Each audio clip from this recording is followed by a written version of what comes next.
Facebooked, not that I know him. As we come live, I hear the audio coming up. I was about to say, I actually Facebooked John Kerwin, and I'm just going to say, not that I know John Kerwin, but I've spoken to him a couple of times to come on as a guest, and one of the reasons that I messaged him was to say to him, I'd love to get you down now. It's a perfect time. I'm just having Simon Coldrick. Welcome. Hello there.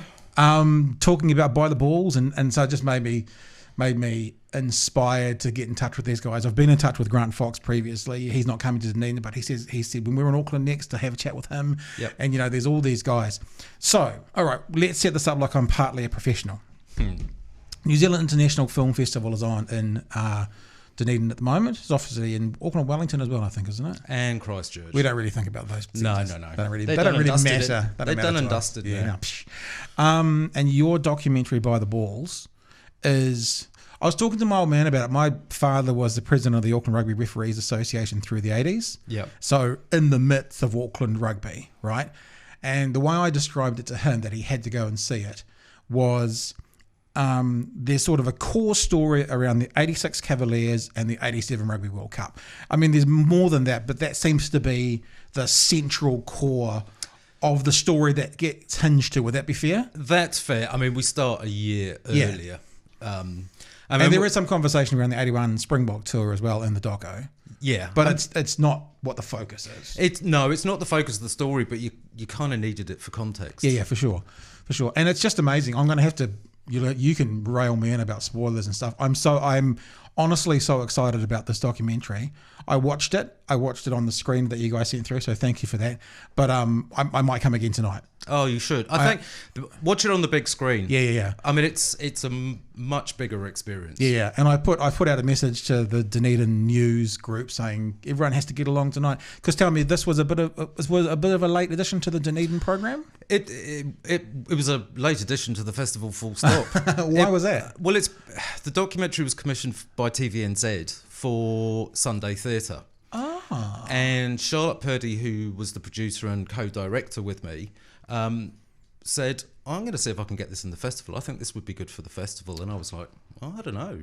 And she sent them a screener when we had a very rough cut, and they said, we love this. Can we have it? Yeah. And then we suddenly realised we'd lost a month on our delivery, and we had to hurry up and finish the bloody thing. So look, apologies, but we're back again. We're back live. We're live, Jace. Thumbs up. Live. Everything's looking good.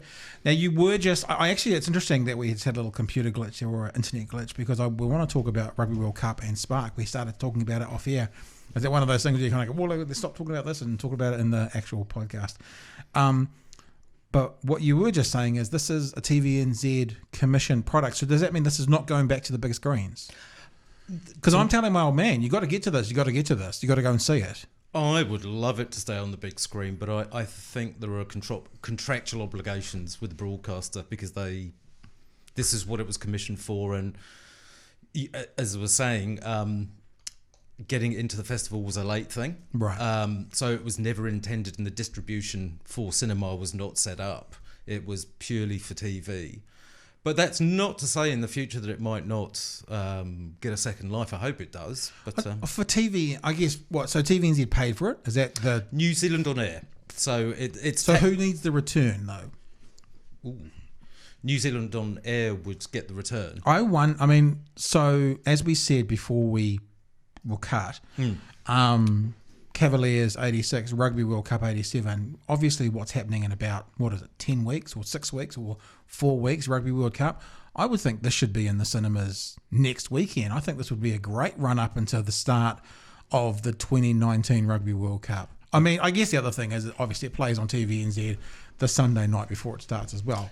I think though TVNZ might be a little bit worried about their advertisers right. if it went in the cinemas. But look, let's start a campaign. Well, the other thing, I guess, and this would be interesting I'm interested how this whole system works. A bit of a digression, but that's what we sort of do here, is this should go to Netflix obviously TVNZ has an on-demand process, but for the rest of the world, this should go to Netflix. Well, Charlotte was trying to future-proof and find avenues of international sales as part of the production. I mean, it's a good thing, and it makes it harder as well, because you have to license for worldwide. So all that archive that you see in the film, it's come from all over the place. So then you have to do negotiations with rights holders. Yeah. I mean, there's all sorts of stories I could tell you about how hard it was to kind of track down people to actually get access and permission to use some of the footage. So if you're going to do the microphone a little bit closer. To get worldwide, you then have to license for worldwide. But Charlotte has done that, and apparently she has been contacted by distributors who are really keen to sell it. So hopefully it will get an offshore audience. When we were in Wellington, there was a French journalist there, and she was saying this needs to be played in France, which I was quite surprised. That's really interesting because it doesn't show up the French very well. I mean, not a terrible light, but are we able to say the connection between the rugby and the... Yeah, absolutely. So we were just saying before, I'm not sure how far we went through this. So I'm a 73 baby. So I was 8 at Springbok, 7 or 8, depending on what month it was, which means first Rugby World Cup I was 13, 14. So it's a formative time for me. Also a massive fan of Auckland Rugby. My old man was in the Auckland Rugby Referees Association, was president for a while. So we got to go to some of the aftermatch functions for the Blues, the Auckland team and some of the All Blacks teams. Was a fan of Marist Rugby Club. So I would literally be standing on the sideline. And this is one of the things I miss about rugby now. I would be standing on the sideline at the Marist clubs in Auckland, and where you were was John Kerwin playing on the wing. Inside him was Bernie McCahill. On the other wing, I don't know who there was, but there was Zinzan Brook in the back of the scrum. There was the Brook brothers there. These players were playing on the field from me to you away. Yeah. And that just doesn't happen anymore. No. So this was formative for me. And it was just a massive part of my life. So it's really resonated with me, I suppose it's doco. It's also that thing, we moved into professionalism. So the access to those guys who was, I was just going to say they were just blokes, but they were all blacks, but they were, they had jobs and things. So they didn't have the commercial bubble around them like they do today, with professionalism. So do you know one of the things I noticed in your doco? Oh, we were going to say, sorry, we jumped forward there. Can we talk about it? So I wasn't aware of the connection. So obviously in the 80s, the French weren't seen, not the French rugby team, but France, for various Muro, Atoll and Rainbow Warrior situations, weren't seen that nicely amongst New Zealand society. But I was obviously too young or too oblivious to realise the follow-through and the carry-on towards when the All Blacks played France. Yeah. I guess it would be like if the Australians did something terrible to us now, and then we were playing Australia in the Rugby World Cup, there'd be extra venom added there. Absolutely. Look, this was always the intention that, it's one thing to have sporting foes or rivalries like Australia and New Zealand. But Charlotte was really keen to put the political context and the social context around it. That was why she wanted to do the film when she put it in to get commissioned or, to try and get interest. Yep. So it was always there at the heart of the story, and it is that thing because suddenly you discover you get the Rainbow Warrior bombing, and then they're playing the French. It really kind of adds spice totally to the mix of the sport, and I suppose it is that whole point that sport and politics don't mix, and this film is very much about the fact that you can't separate the two. They're joined at the hip. But then later on you hear stories about Nelson Mandela being on, is it Robben Island? Yep. Hearing stories about the people in Waikato stopping the game and that giving him heart. Yeah. So then you kind of go, well, anyone who thinks that there's no crossover between sport and politics is loony. There's obviously a connection there, or at least there can be a connection in certain circumstances. I think it was a convenient excuse by a certain party. People wanted the sport. They wanted to see the Springboks play. They were seen as one of the biggest teams in the world at the time. So for New Zealanders, they wanted to see their team play the South Africans. But I think also the rugby union in the day, completely separate from today. Yeah. They were complicit in the whole thing, in the whole mix of things, because they talk. One of the characters says Blazy, sort of represents the rugby union for me in the time that sport and politics don't mix. This is sport. We're going to do it regardless of everything else. Yeah. But and if you go backwards, before that you had the 76 tour that resulted in the Montreal Olympics with 25 teams basically boycotting it because of the All Blacks tour. And then you get everything that went down in 81.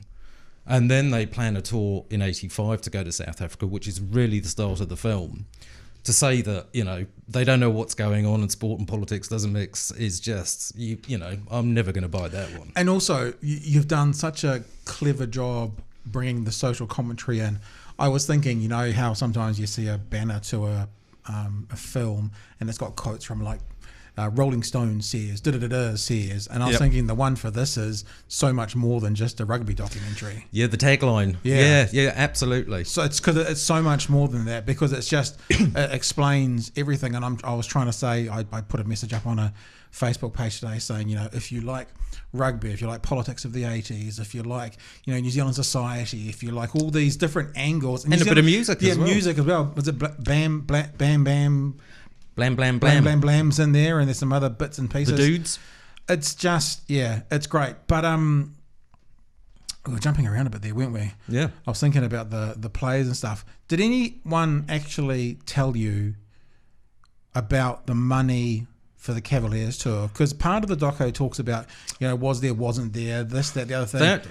I know one of the players, and I won't give too much away, admits to being offered more money and that kind of stuff, but did anyone actually say this is how much that they were offered and this was the conditions, or was it all still kind of, even whatever it is, 30 years later, it's still sort of hinted about? I mean, we do go there in the film, and I don't want to go into spoiler territory, because I think it's one of the revelations of the story is that, you know, there was all sorts of rumours about the guys who went on, the rebels who went on the Cavaliers tour were paid, which would have pushed them into the world of professionalism, which basically would, you know, was no way is that going to happen.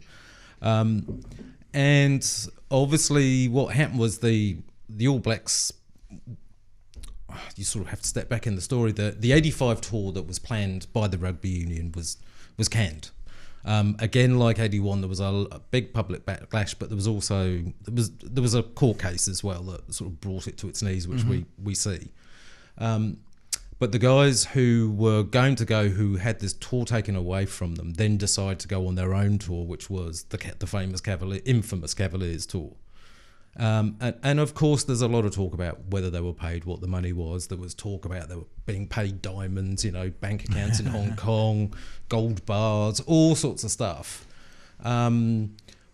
We go some way towards getting to the bottom of things, but people are still very cagey about it. Maybe they have to be. Maybe if they admitted to it, maybe the tax man would be on the door. It could well be an ILD situation. I don't know. Go back and have a look at some of those players and see what they declared in 1986. Well, exactly. I mean, I think you may be onto something. There could be they couldn't fess up. And once they sort of sealed the lie or the story they wanted to spin, it's kind of become their version of the truth ever since. So they've never gone back there. So Foxy went. Buck Shelford went. Yeah, I tell you what, you know, the story that Buck tells about his testicle, it's a story of legend, right?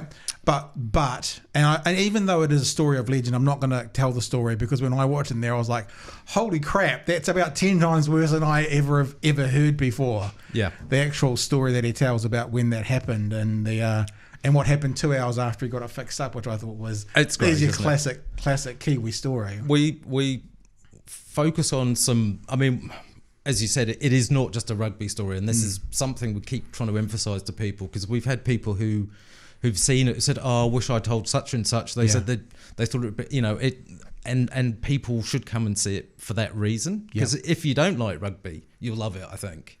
I agree, and I think that because it does tie into some of those other things, like, I mean, there is imagery of the Rainbow Warrior, those sorts of things. And actually, I think New Zealand and the nuclear-free New Zealand, I think New Zealanders, looking back on that era, probably stand up quite proud. You know, like as a nation, like we stood up to, we, you know, wouldn't bow down to, we made a difference in the world. We said F you to various people who were trying to be in charge of us. So I think that it's and actually, It's a little bit like, I was thinking a few parallels. South Africa won the Rugby World Cup, I think, in '95, and that seemed to bring the country somewhat together. I mean, the movie with Morgan Freeman and Matt Damon, Invictus, kind of tells a story of how that helped the whole nation, and this period kind of shows the nation maybe even growing up. And to the end of '87 Rugby World Cup, the journey that the whole country went on, and rugby might have been the core of the doco, but you see the journey of the country. That's absolutely. I mean, if you were gonna have a tagline for a film, it's very much a coming of age film for New Zealand. Yeah. And that's the great thing is New Zealanders spoke up and spoke out and protested and said no, not in our name. And you see all those things happening in the film, which I think is, and it is that thing is. As I say, it's like a coming of age for the country. If you think of the Muldoon era before that, into Rogernomics, the economy, everything, socially and politically, the country went through so much, and then put sport in the mix of it, and I suppose that's what we're sort of saying is that rugby actually kind of was the thing that. Was the winner of the day? Was the healer. Do you think that those players that went to the Cavaliers now a majority look back with regret? Because I was seeing them, I think from watching the doco, but also thinking it through, I mean, they lost 2-1, 3-1, the series 3-1, the Cavaliers versus the Springboks. Yeah. Was that right? 3-1? Yeah. I would think that what that actually meant was if they got a financial reward, that was the only benefit for them. I wonder if they look back now and kind of go, man, we've kind of in part damaged the All Black brand and we've damaged our own rugby brand, and was this really worth it? If you line them all up now, do you get a feeling as to how those players that went would feel? Well, it's interesting. Charlotte approached a couple of the others of the Cavaliers who went, and they just didn't want to go there. Wow. She offered, gold, diamonds, that sort of thing. No, I was going to say, a chance to look at, we'll put you in, interview, put you in the cut, and if you don't like what you see, we'll talk about that and change. Right. If you really feel strongly, we'll take it out. Yeah. But they just didn't want to go there. I mean, I think what you get from Buck is a fairly frank, and I'd say all the interviews are frank and open in a way that you probably don't see from modern sportsmen and women. Yep. And he gives his justifications, and he hasn't changed. He hasn't over time changed his story as to why he went and his justifications. I don't think he went. But looking back now, I wish I hadn't done it. I think the guys who went for financial gain. Buck has a different slant on that, and I'm sure it's the same for some of them that they wanted to play over there. But the offer of if you think about the sums that were talked about, and we talk in the film, which I won't mention because I think it's good info when it comes out in the story. It was significant in the day if you look back. I'm not going to mention that either because you've just said that. But what would the average salary have been for your average worker in the middle 80s? 30 grand? Yeah. Okay. So if you think 30 grand, 40 grand probably would have been good money. Then wow. Significant. I would set you up, probably, maybe. Yeah. Buy a house. Yeah. And then some. In this day and age, you'll a third of a deposit for a house. So you grew up in the UK. Yep. So what was the experience like for you discovering this story? Well, it's like a quintessential part of New Zealand recent history. As you say, coming of age story of New Zealand. You're discovering it on some levels as an outsider. Yeah, I knew bits and pieces. I'd heard about this Rebel tour. I didn't know anything about it. When the first time I came to New Zealand, I was shown a VHS of the 81 tour and the flower bombs and things. So I was very aware of that. Rainbow Warrior was a global event. Yep. Everyone had heard that, but I hadn't seen the story in context that we put it in, right? Or the dots being joined. Yeah. So I had knowledge of some of it, but not to the degree I did. Obviously, by the time I finished it. And what was when you came out of that journey and you got to the end, as someone seeing it maybe for the first time in its entirety? Although I was here and I still saw it in its entirety for the first time as well. But someone coming from offshore, maybe not knowing some of the incredible legends like the testicle story, maybe, I don't know. Oh look, I'm involved in it, so I would say this, but I do think it's a really, really good story. You know, I think it will surprise people. It will make people laugh. They'll be shocked. They will be surprised. They will cheer. We've had in the screenings so far, we've had rounds of applause during the film because there's, you know, we see John Kerwin score that famous try. And it's amazing that people, you know, for them, it's still a defining moment in All Black rugby history, you know. But and the point that the players made there, which I'd never thought of before, is you only get one chance to win the first Rugby World Cup. You know, only one person can win. I mean, you could be silly and say, well, only one person can win the second. But there's something about the first. I mean, who won the first gold medal in 1896 Athens, whatever the equivalent of 100? Only one person could have won that first race. The first ever. Yeah, and on home soil as well, so even bigger, really. You know. Who was the second person on Everest? You know, well, other than Torgay. The second guy was Hillary, wasn't it? Wasn't the first one? Tenzing was the first. Tenzing was the first. I think so. And all his mates who had gone up the day before. Yeah, sacrilege. I'll be careful. I'll restrict. We'll cut that out immediately. On the currency patch. So, are you a huge rugby nerd, or are you more of a? So this is either a story you've told because you're a storyteller, or a passion because you're a rugby nerd, or maybe both? Both. I wouldn't say I'm a rugby nerd. Yeah. Don't start asking me statistics and facts and figures and who kicked what and when in what game. That's the job of Jill, the producer, who's hiding in the background, who knows more about the game than I do. But I grew up, I played it, I got to counties level in the UK, which is the same as playing for Southland or something at schoolboy level. I was very lucky to go on a tour. I was a member of a junior rugby club which is celebrating its 50th year, and it was one of the first junior outside of school rugby clubs in the UK. And we got to tour all over the world. I went to Romania, and I was lucky enough to be coached by British Lions coach Colwyn James, who some New Zealanders might remember from 1971. And so I stopped when I went to college. I kind of found other things, like a lot of people do. And college being university? College being college. Gotcha. And I fell out of it, but I never stopped loving the game. Right. I also remember, one memory I have is my dad took me to see the All Blacks at Twickenham in, I think it was either 78 or 79. And putting me on his shoulders when they did the haka, which is another part of the story we tell in this film, and the effect it had on me seeing that. So, you know, All Blacks were legends back then for me anyway. Yeah. So to be able to tell the story today be part of telling the story was fantastic. Some people don't know this. I already knew this about the haka never happening on New Zealand soil before, but part of the story that I didn't know was I didn't realise when the very first one was. And that's a part of the first one on home soil, and that's a part of your story as well. I did know, and I think it's pretty well known, so I can say this, that Buck Shelford is one of the reasons we have the passionate Māori haka today and the feeling behind it, because he basically said, boys, we're going to do this properly or we ain't doing it at all. Absolutely. And so actually it's we've had various guests here, and there are various people in New Zealand who have contributed a lot to bringing, to fighting through for the Māori language or Māori culture. I reckon you can probably put a lot in his lap to do with the passion most New Zealanders. Like I would, if I missed the national anthem at the start of the All Blacks game, not too fast. No, I won't miss the haka. No, like if I'm somewhere and the haka for me is more, I don't know if spiritual is the right word, but certainly more a part of my sort of inner love for this country than the national anthem. And I guess from part of your story, part of that can go back to Buck Shelford. Absolutely. I mean, I don't know what more I can add to what you've just said there, actually.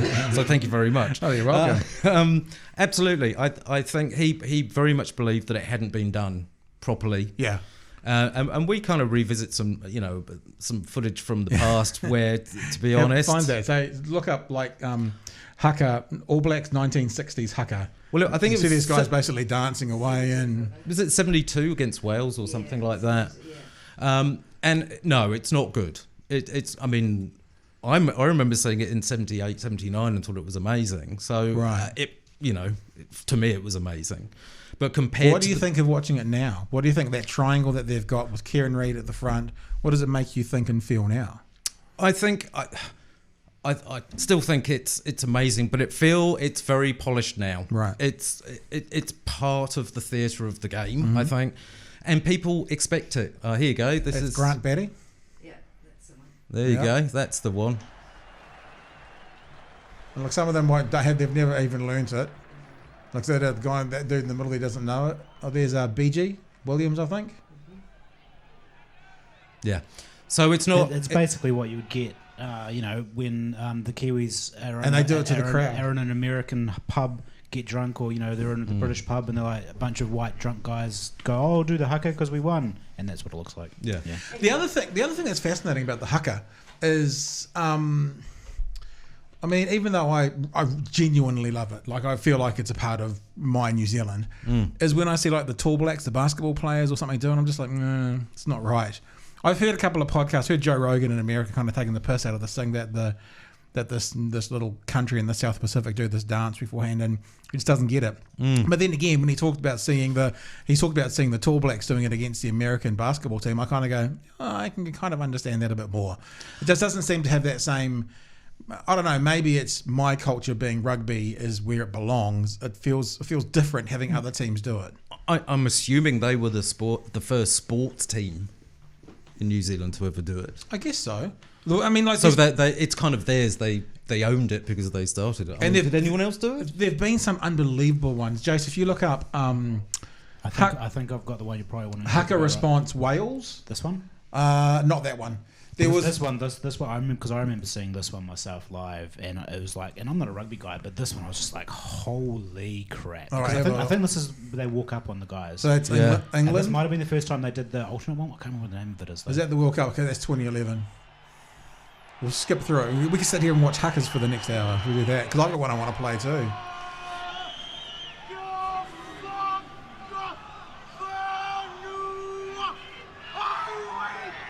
Just skip forward a little bit so we can see what English do. So this is Kapo Pango. Ali Williams. Oh yeah, cool. Look up All Blacks, and I think it was Wales haka response, best response ever. And what Wales did was, and I love this more than anything, because the haka is a challenge. It's a challenge. And the Welsh team, I'm pretty sure it was the Welsh team, then refused to leave the line. Yeah. And so the All Blacks were facing them, and the Welsh were facing them. The referee, the little referees running around going, okay, now back you go. And none of the teams would leave. And I was doing talkback when that happened. Just skip to right near the end, Jace, because that's to show you the bit where they all finish. And so a bit further when they finish. So they're finished. Yeah, this is it. It's brilliant. Look, the All Blacks are saying, and I think that's perfect. There was, when that happened, there was a bunch of talk of disrespect, and I'm like, actually, the Welsh have done the perfect thing. They've said, this is our house, you've done your haka, now you can leave the centre line. I mean, it is interesting because... Beautiful that was. I mean, whether there are protocols when you are the receiving team. Oh, fuck it. That's their house. Yeah. I mean, if that's how they want to respond, it's that's a okay. challenge, so you have to respond to the challenge. And for me, this is... You hear the referee blowing the whistle going, come on, lads. Come on, let's play rugby. And they're like, no. And eventually the All Blacks leave first. There you go. All Blacks are leaving, which means the Welsh responded and they said, we accept your challenge. Now you turn your backs and walk away. Oh, I love that so much. That gives me chills just watching that little replay. You can see why I like the documentary. Because it was like because I'm not the rugby guy, but just I'm a Kiwi. But and I remember seeing the first. I think that moment in the other video when that first time they did what was the alternate one called?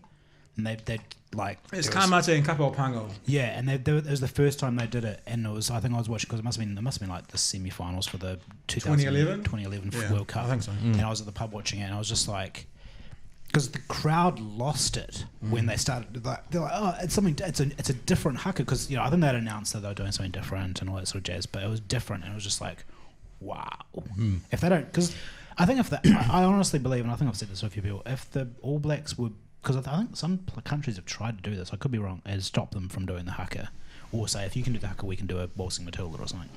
But some of them do that. And Australia. I think if the All Matilda. Blacks weren't allowed to do the haka for some God knows why reason, I think they would actually be starting off on the back foot. They would struggle because it's. I think. So you're saying it gives them an advantage? I think an advantage in that psychologically it gets them ready. They listen to the music in their headphones before the game. They come out, they're mentally prepared because they have psychological coaches that coach them about being mentally prepared as well as physically.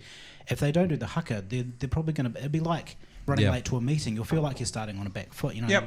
Although in saying that, I actually agree with that. In saying that, every Super Rugby game they play, there's no haka at the start, all that kind of stuff. But I can't remember which it is. We don't need to keep looking at hakas. But there's been times where they have been not allowed. And I remember there's a famous one where they did the haka in the dressing room. Yeah. And then they went out and did it. Yeah, and I can't remember which game it was, but so they still did the haka. They just didn't do it on the field. I mean, I think the fans want to expect it, and if wherever the All Blacks play around the world, it is part of their presence on the pitch. So you have to have it. I mean, I think so, yeah. And the other thing is, it's not just New Zealand. I mean, all the Pacific Islands do it. They do. I'm interested. I was watching the game in the weekend. Oh, got to talk about it. And it seems in the last few years, Australia, either by choice or by force, have started to bring that Aboriginal cultural content into, like they do the welcome to the ground and that now. And I wonder, I just had this picture in my head. Imagine Kurtley Beale doing something from his cultural, background. I wonder if that's going to be ever a part of what the Australian team do. The Australian team are not what they were, mind you. Neither is New Zealand of a Caucasian team made up of private schoolboys anymore. That's not their makeup. I wonder if one day in the not too distant future we're gonna see more teams. The Irish might. I can say this. I've got my Irish whiskey over there. They'll have a drink before. So what? The English going to do a Morris dance? Morris dance around the pole, or something. I don't know. I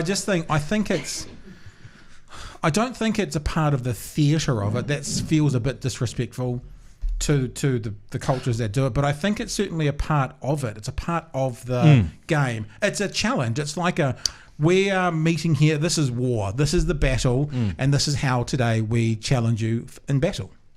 And I like it. I think it's cool. I love it. Yeah. But it's interesting. You talk about does it give them advantage? I think people would feel robbed if they didn't see it, I think you're right. And it is part of the identity of the country. And you can see that when they set up for the haka now, that all the cameramen are lined up on the ground to take photos. All the microphones are there. Obviously, the television executives aren't idiots. The press aren't idiots. No. They know what rates and what people want, and people want it, so it's here to stay. One thing I'll tell you about it, we kind of get to that point at the end of the film where the journey of the haka is kind of given some payoff. And believe me, 1980s television coverage is not easy to play with when you're trying to create some emotion and some feeling. Well, let me say a couple of things. So a couple of congratulations. I hate remakes, where they remake something and it'll be the shark attack story and then they'll have the person splashing in the water, the remakes. Your remakes, I don't know what the proper word is, if that is the right word. Reconstructions. Reenactments are really unobtrusive and they help the flow all together. And I was watching it, and after I realised that watching the first half of the doco, the second half I started going, why are these things that I normally hate so much unobtrusive? And I think the way that you use the commentary over them. So I think what a lot of people may do and mistake is they do their reconstructions almost as a part of the story, whereas your ones seem to be complementing the story, which was the voiceover behind it. And it was really, it actually it sounds silly, and I don't mean to sound patronising, but it really helped the story. And at times, they were so subtly done, I kind of went, it is a reenactment. It's not the genuine footage. Like when you can't see their heads and they're in the changing rooms or something like that. Yeah, I mean, my view is that it needs to have a place. You just don't have these shots, someone says something and then you see say it, see it, which is one of those traps I hate when people fall into because it doesn't add anything to the story. What we wanted to do was find a less literal approach. I mean, obviously there were some times and events that we there is no footage of. Yeah. And it needed to be a more emotional connection with the character, or we just event. wanted a bit of space around some information. Well, the other thing as well I noticed is it felt like it was more of a film presence. One comes to mind, and correct me if I'm wrong, I'm sure you will, but there was a reenactment of getting off the bus at some stage. Yep. And there was like 30 people in the background, as if, and like most reenactments would be one or two people done to the side, but this was like, it looked like it was a full extras day, and I think it added to the storyline. Yeah, and I think I should huge credit to firstly we had Chris Dudman, who did the drama side of things, reenactment side, as a director, and then we had David Paul, who was the cinematographer, and they made it look like a movie, Yeah, so. And that's why I'm surprised that you've said it's a small screen type thing. What about other film festivals? There are other ones that it's going to travel to. Yeah, I'm not sure what plans. Who makes those decisions? Charlotte, who's the producer. Okay. She's got a company and she's got loads of things going on. She couldn't come this time. She had. Basically, Charlotte decided to make this, then gave birth. Then we made Selfish. this, so now she's having some much deserved maternity leave. Yeah, cool. But and you're running around doing all the work. I'm happy to. But it depends on what happens overseas, whether she can get some interest in some markets. I think this. It's interesting whether you think it sort of translates. Whether the story would be. Would an international audience understand it in the way that there are a lot of very subtle New Zealand things in there. I think immediately the Commonwealth, it would work in the Commonwealth. Yeah. Because because we understand rugby, understand that culture. And also, I think that within the Commonwealth, the Rainbow Warrior or their world story, the All Blacks were a brand. I think certainly in the Commonwealth it would work. But, I spend a lot of time listening and watching international news and international opinion. Yeah. Whether it's via podcasts or via news sources or whatever. And I'm always amazed the amount of time international people who let's say NFL, Americans, are talking about how much harder these rugby guys are than the NFL players. They don't use pads. And I think that because of those... I think it would naturally get into the Commonwealth countries easily. I think there's probably a place for it. You know what it's like. It's blood. If it bleeds, it leads. Blood on the floor sells. That Buck Shelford story, not to come back to it over and over again, that will get anybody who likes sports watching this documentary. It's interesting. Have you seen those videos on YouTube? And there's loads of them, sort of like Americans watch rugby for the first time. Yes. They're like, what the fuck? They've got no pads on. It's usually the first time they've seen Jonah or someone like that playing, but it's they just can't comprehend this. Yeah. No one's wearing any protective gear in the same way as they do.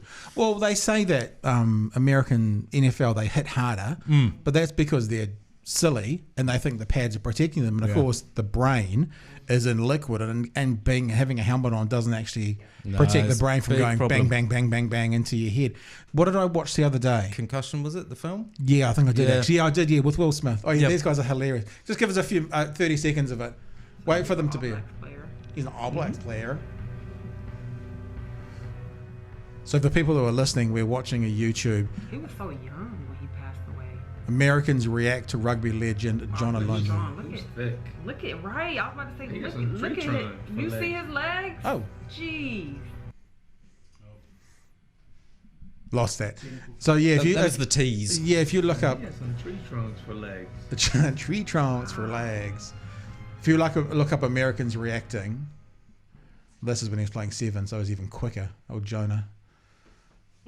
Yeah, it's hilarious. And I was thinking it shows that the closed world of America sometimes. Yeah. I don't think there's too many sports in the world that Kiwis haven't seen or heard of. Although I saw one the other day, some crazy one coming out of India, where it's some mix between handball and indoor soccer. And I was like, oh, what the hell? It's called Kabali or something like that. Is that what it is? I think so. And I didn't know what the hell was going on. They tried to, if my memory serves me correctly, Channel 4 in the UK tried to make a TV show out of it and make it like a sporting show. I don't think it lasted more than a season, but understandably. I think I did see it on Sky Sport or something like that. Like late one night, and I'm just like, so yeah, I should shut up and not be so arrogant in saying that. It's easy to understand that we know all the sports because we don't. Yeah. But yeah, the Americans don't seem to understand a lot of things outside of American sport. So, But I mean, I suppose going back to your question, are the plans? It would be great if she can get it into festivals overseas, sell it overseas. South by Southwest, there's Cannes, there's all sorts of stuff that you can get. And then, as producers and directors, you get to travel around the world for a while talking rugby. That's You right. need someone to carry your bags? I'll give you another tagline if I can carry your bags. I mean, I guess it depends because some of them are so specific. Sundance is kind of very artsy and things like that, and South by Southwest. But absolutely, it would be fab. Yeah. Some require you to be exclusive as well. I think that you kind of premiered before you go to them. The thing as well is, we had the Richie Mccaw documentary that was released quite soon after the World Cup, and there is a Dan Carter one coming out 26th of August. Yeah. So rugby on the big screen seems to be happening. Yeah, I spent a few weeks working on the Richie one, helping out. Dan Carter one, very interesting to see. Yeah. I mean, again, Richie obviously was a sporting icon. Yeah. I mean, Dan was obviously a great number 10, but... I think that's the name of the doco. It's called The Perfect 10 or something. The Perfect 10. Made by a British company as well, I think. Yeah. I saw that. So, but talking about what you've done, Jace, bring up the bigger picture. I mean, you guys have seemed to have your finger in a lot of really interesting pies. Well, I mean, the company is really me as an editor. Yeah. And the roles the projects I've worked on. Just go to the homepage and scroll down. That's the easiest way to do it because you're at the bottom of the homepage. Look, Kim.com, tickled. There's some big things. There's some big flicks. Abalone Wars, which I love. Did you? I love that series. It's so much fun. That was made down here. Yeah. I mean, shot in Australia, obviously, but made locally. And so you're doing some really interesting things. Oh yeah, I've been very lucky. I think Tickled was great fun. Obviously, what did you do for Tickled? I cut that. So you weren't with them. You were here. I was here. David and Dylan went and shot. Yep. And then they brought it back, and we sort of had to splice it into sort of a coherent story. Yeah. I suppose you being the editor, you got to hide. You didn't get any death threats or letters from David Armato, whatever his name was. David Armato. No, I didn't. The Kim.com was more interesting. We all got a little bit paranoid because obviously he's got a little bit more skills, and he could actually hack you.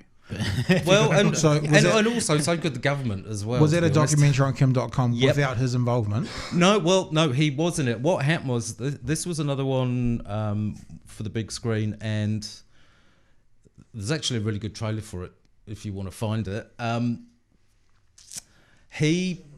Annie Goldson is the director, and she basically, I wouldn't say stalked him, but followed him, wanting to make this thing for a long time, and decided to make the documentary regardless of his involvement. And then we sort of pretty much put it together, and by the time we almost finished the thing, she finally convinced him to be involved, which was at the moment that he was about to. So it was a little bit of This whole thing is a live movie that's playing out for like 4.5 years already, and I'm the main act. Top story this hour, New Zealand is at the centre. There's a crazy story, man. There's a crazy story. So you basically had the option where you're saying, we're doing this doco, either this is your last chance to be involved or not, and he went, okay, I better be involved. Yep. I mean, I think it's fair to say that Kim needed a motive to be involved. Yeah. And obviously with what was going on here, in his case, it suited him to do it. We didn't try to get sucked into all the the story and try to tell a balanced story. Interestingly enough, but did you get sucked in? I mean, do you have any insights as to what you reckon? Oh no, I've got my own views. Yeah. I kind of think I don't think they intentionally went out to do what they did. I think they happened upon it and didn't do very much about changing the system. Just pause, just so people know. When you say happened upon it, it seems that I spoke to the FBI about it on a radio show. I actually, if I'm accurate, I say I spoke to a former FBI agent about it, and the claim for why it was breach of copyright, and then all the more serious claims that he explained to us. Now, I'm not saying this is what happened, but what he explained to us is amongst their file sharing website, they would offer financial incentives for people to share Like once you shared bigger files, and of course the bigger files being shared, bigger meaning more downloads with things like the latest movies. So therefore what they were claiming, the FBI was claiming, was you're offering a financial incentive to that user to share our property, our copyrighted property. Yeah.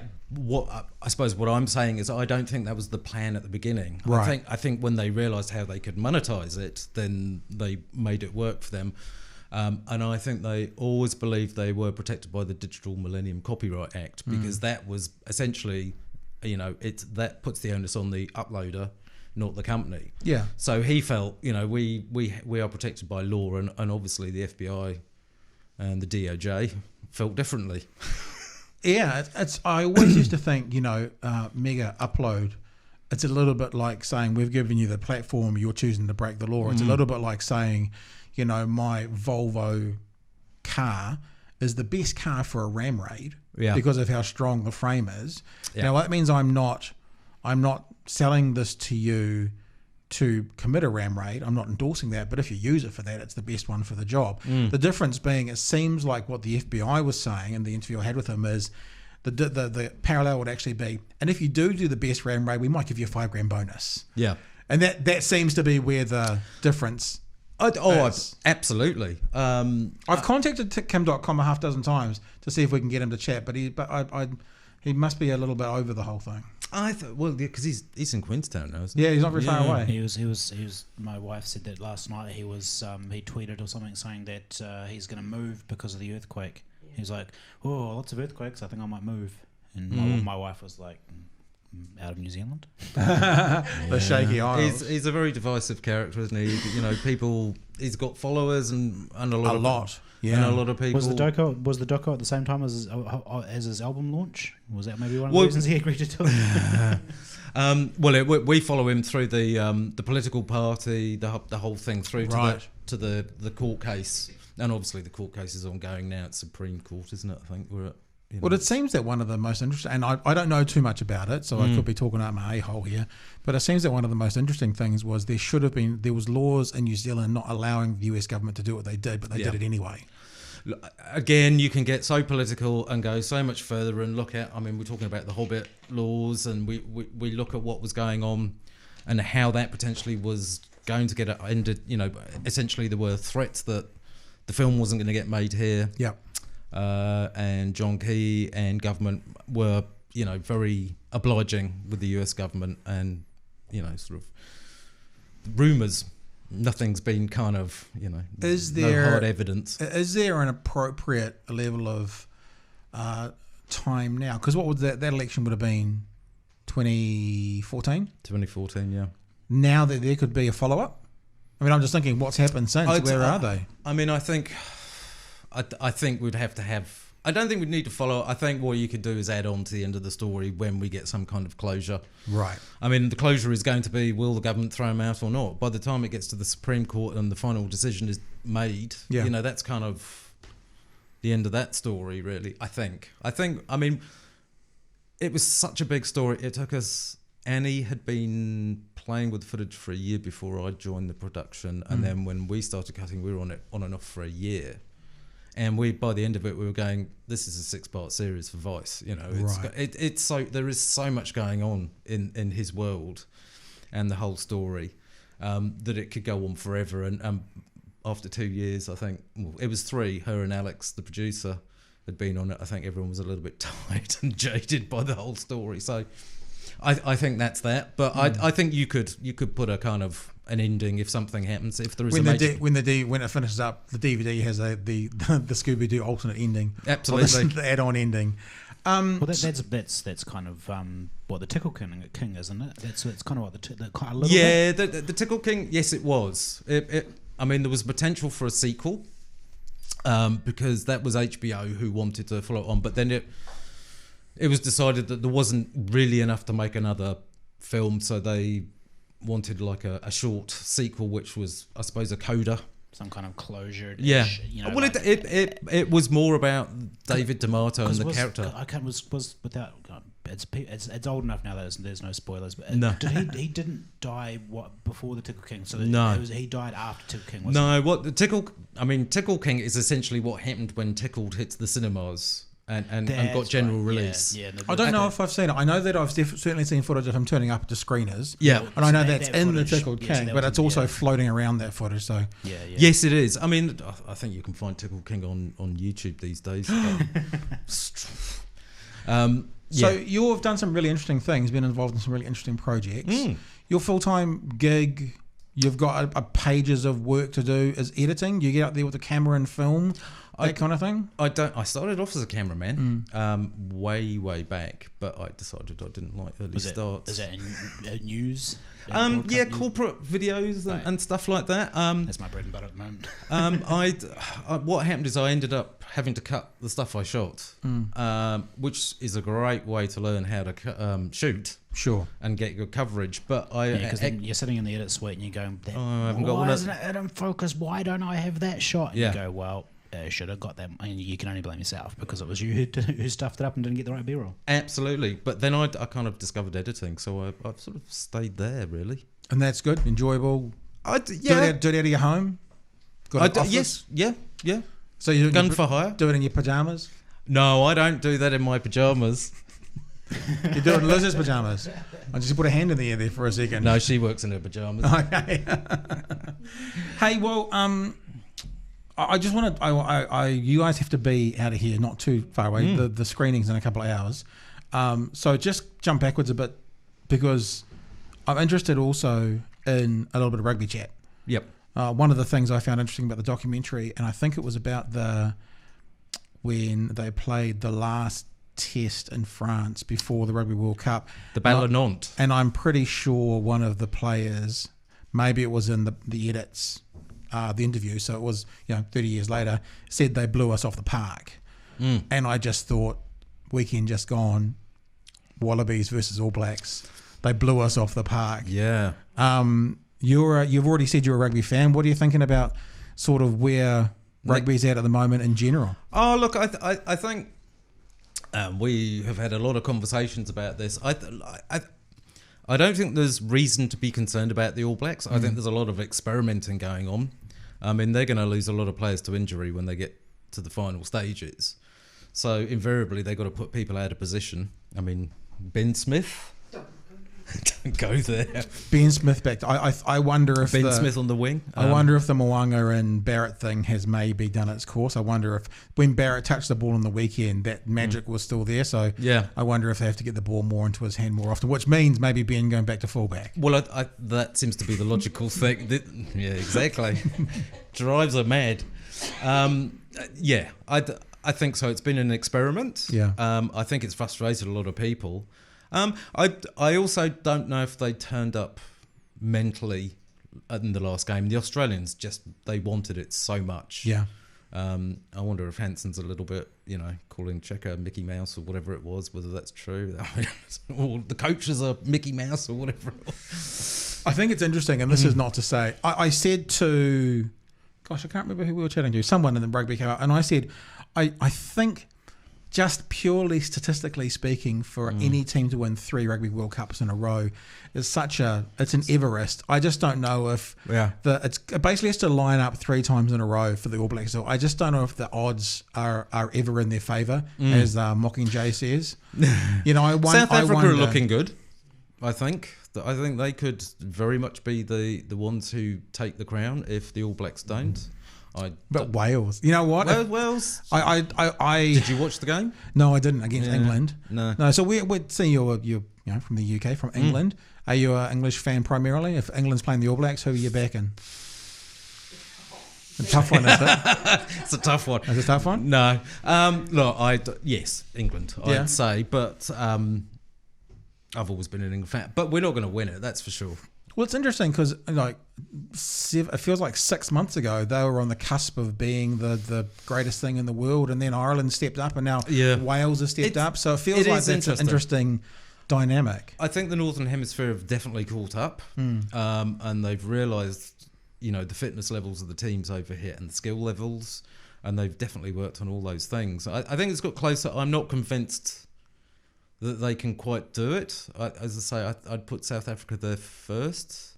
Do you think All Blacks are still favourite to win right now? I think they will. When they get into the World Cup, I think you'll see a different mindset. But here's the thing, right? And this is the difference between the All Blacks and everybody else. I've already said, I think statistically for them to win it is unlikely. I think they'll go in absolutely favourites and should be, so number one for 10 years in a row minus a few weeks. I think the difference with the All Blacks to any other team is the All Blacks don't have to play a perfect tournament to win the World Cup. All Blacks can play an average game against, let's say, Ireland or Wales and still win. Yep. If South Africa plays an average game against Ireland or Wales, they will lose. Yep. So the difference has been that I remember actually talking to someone at the last World Cup who was very nervous about the game against Australia.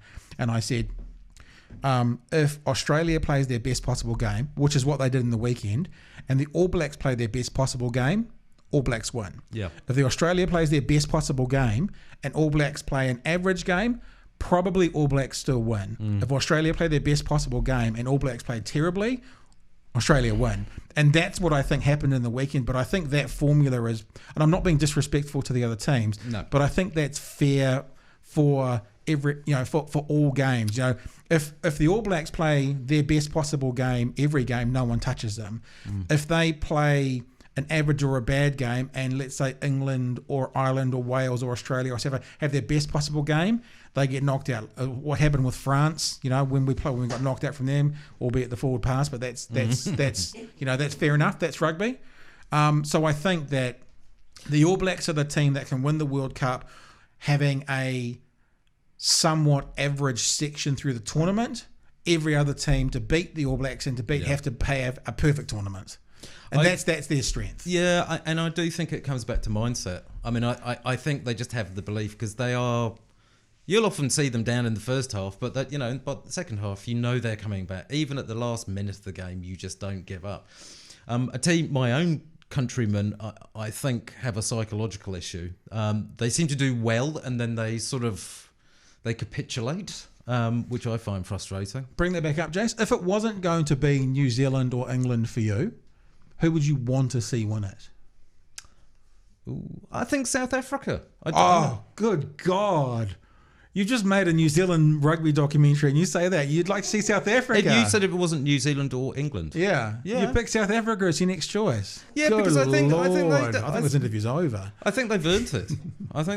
I liked Ireland win it if it wasn't those two. Yeah, I don't know. They've kind. I mean, you were asking me an emotional question rather than a logical, fact-based question. So Pool C is the pool of death. So really England, France, Argentina. That really, other than that, all the others, there's two obvious that are going to go through. And we're going to get beaten up, probably in our pool. Argentina could take England down. Yeah, it could be. Tonga will break their legs, probably. Yeah. Well, if it was in New Zealand and in Auckland, 80% of the audience would be from Tonga. Amazing support. Scotland seemed to be kind of having a bit of a renaissance, and then again, it's gone wrong for them again.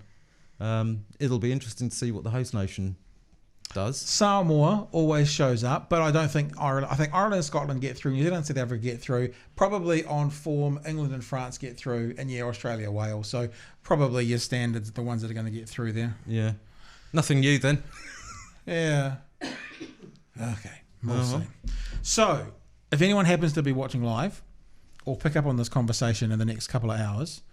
And tomorrow, because it's on tomorrow afternoon. Yes, tomorrow. The documentary is By the Balls. I'm desperate to get my father to see it, but hearing that it's going to come to TV. So do you know when it's going to be on TVNZ? No, it's scheduled as part of the Sunday theatre. But before Rugby World Cup? Surely. Yeah. Either the 15th or the 22nd. So second half of September on TVNZ. Okay. But don't stay at home and wait for that. Come to the theatre tonight. Yeah, I'm. That was more personal information for people who aren't in Dunedin. But if you're in, look, like I said to you, I've seen it. Loved it. Honestly, I'm not just saying that because you're here, because I watch films all the time, and I'd never tell someone it sucked sitting in front of me, but actually genuine, and that's why this was a part of my formative years. So it's a delightful movie, and it's not just a documentary about rugby. It certainly ain't, and I think it will resonate with a lot of people of a certain age, but also it's a good education for the next generation as well. Yeah. As I was saying, when we were at the Wellington screening, quite a few people saying this should be in schools. You know, this is a good piece of New Zealand history. Yeah, I think that's cool. And the other thing was Keith Quinn, who is featured in this, came along to Wellington. He thought the All Blacks needed to see it before they went off to the World Cup. Wow, there you go. Yeah. Quinny's amazing, eh? Yeah. I got to spend a night with Keith Quinn. He came and spoke at a golf club in Northland, and I can't remember who organised it, but we had a spare room, so I stayed at a batch for a night. Fabulous. And the stories. I'm desperate to get him on down here. Yes. The stories that Keith Quinn's got. He told me a story. I'll repeat the story. You never do well telling two stories, but we'll wrap it up here. He told a story about one of the Wesson brothers when they used to fly across to, play in England, and the flights were longer than they are now. And he used to say that they'd constantly put food in front of you. So he said one of the Wesson brothers at one stage got all the food from the tray in the airline and put it into a sick bag, pushed the buzzer, and went, ooh, and then started saying, no, I've been sick, and then looked into the sick bag as the air hostess comes towards him and goes, oh, but that was quite tasty, and started eating the food out of the sick bag. The story you told the other night about John Drake was beautiful, though. John Drake. Yeah. Do you remember that story? About this was with Blanco. After the World Cup final. Yep. Serge Blanco. Number 15. Yeah. Somewhat. I think the question was, once the game's over, are the players mates, or is the animosity and all that? And I'm going to ruin this story. I really am, because I'm trying to remember it. I can. I can remember. Do you want to come in? Just wriggle to the right a bit there, Simon. I thought it was a beautiful story. At the end of the World Cup match, for the aftermatch, you had to have jackets and ties on to get into the aftermatch. And Serge Blanco and John Drake were standing outside talking. And John Drake had played a lot of rugby in France, so they were talking in French, and then they'd switch to English and back to French and having a great conversation. And these two kids come up and said to John Drake, give us your tie. John Drake went, oh yeah, all right, here you go. Took his tie off and handed it to this kid. The next kid said to Serge Blanco, well, give me yours then. So, yeah, okay, here you go, guys.